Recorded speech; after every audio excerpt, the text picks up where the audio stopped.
आपका Ashutosh classes official channel पर स्वागत है। आज हम लेके आए हैं दूसरा निबंध प्रदूषण की समस्या पर। निबंध लेके आए हैं कक्षा 10 वालों के लिए प्रदूषण की समस्या और समाधान, या ऐसे करके भी पूछ सकता है पर्यावरण स्वास्थ्य, या प्रदूषण की समस्या, प्रदूषण तथा मानव समाज, कुछ भी करके ये प्रदूषण की समस्या के बारे में आपसे निबंध पूछ सकता है कक्षा 10 में, जो 7 अंकों में पूछा जाता है। तो पहला हेडिंग हम डालेंगे प्रस्तावना। प्रस्तावना रहेगा, आज का मानव औद्योगिकरण के जंजाल में फंसकर स्वयं भी मशीन का एक ऐसा निर्जीव पुर्जा बनकर रह गया है कि वह अपने पर्यावरण की शुद्धता का ध्यान भी नहीं रख सका। आज का मानव अब एक और नई समस्या उत्पन्न हो गई है, वह है प्रदूषण की समस्या।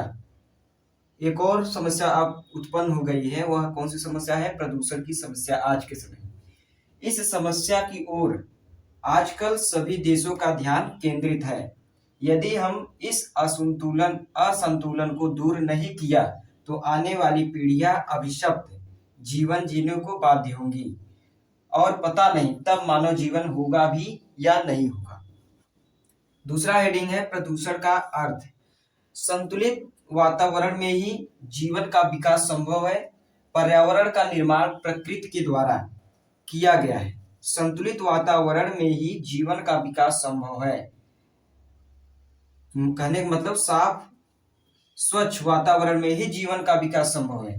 पर्यावरण का निर्माण प्रकृति के द्वारा किया गया है। प्रकृति द्वारा प्रदत्त पर्यावरण जीवधारियों के अनुकूल होता है। इस प्रकार वातावरण के दूषित हो जाने को ही प्रदूषण कहते हैं।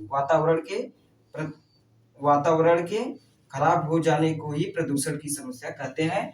प्रदूषण इतना विकराल रूप धारण कर लिया है कि उससे मानवता के विनाश का संकट उत्पन्न हो गया है। मानव के विकास का संकट उत्पन्न हो गया है। अब अगला हेडिंग है प्रदूषण के प्रकार। प्रदूषण के प्रकार में पहला वायु प्रदूषण। वायु प्रदूषण में वायु जीवन का अनिवार्य स्रोत है। प्रत्येक प्राणी को स्वस्थ रूप से जीने के लिए शुद्ध वायु अर्थात ऑक्सीजन की आवश्यकता होती है। वायु जीवन का अनिवार्य स्रोत है।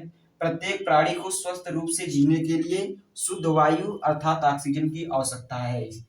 आजकल वायुमंडल में ऑक्सीजन गैस का संतुलन बिगड़ गया है और वायु अनेक हानिकारक गैसों से प्रदूषित भी हो गई। अब दूसरी हेडिंग है जल प्रदूषण। जल को जीवन कहा जाता है और यह भी माना जाता है कि जल में ही सभी देवता निवास करते हैं, लोगों का मानना है।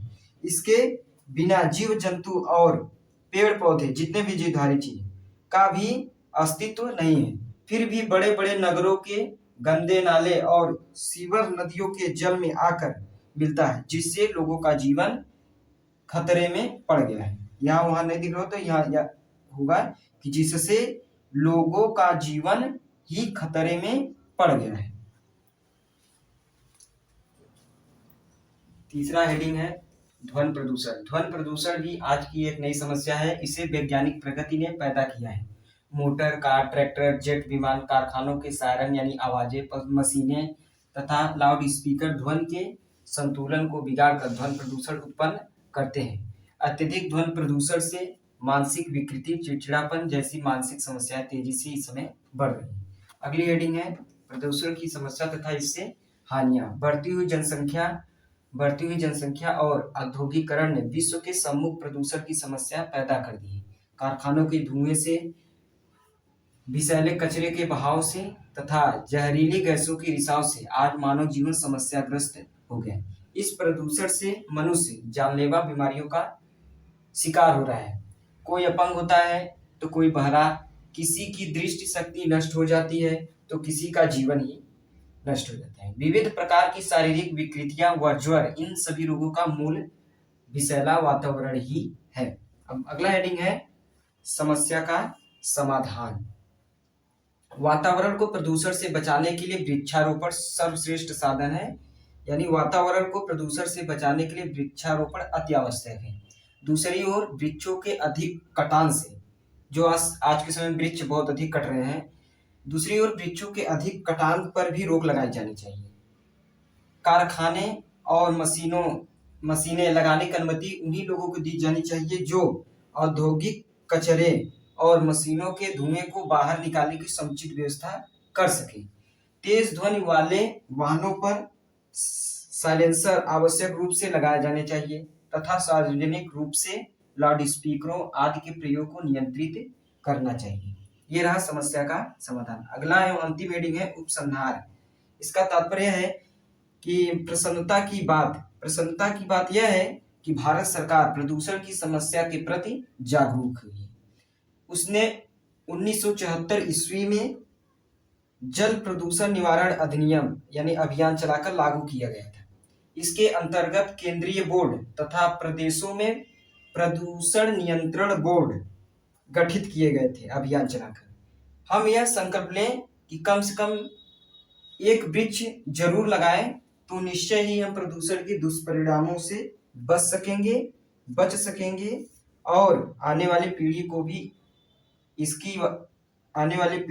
भी इसकी काली छाया से बचाने में समर्थ हो सकेंगे। ठीक, तो ये रहा प्रदूषण की समस्या और समाधान निबंध। तो यह वीडियो कैसा लगा?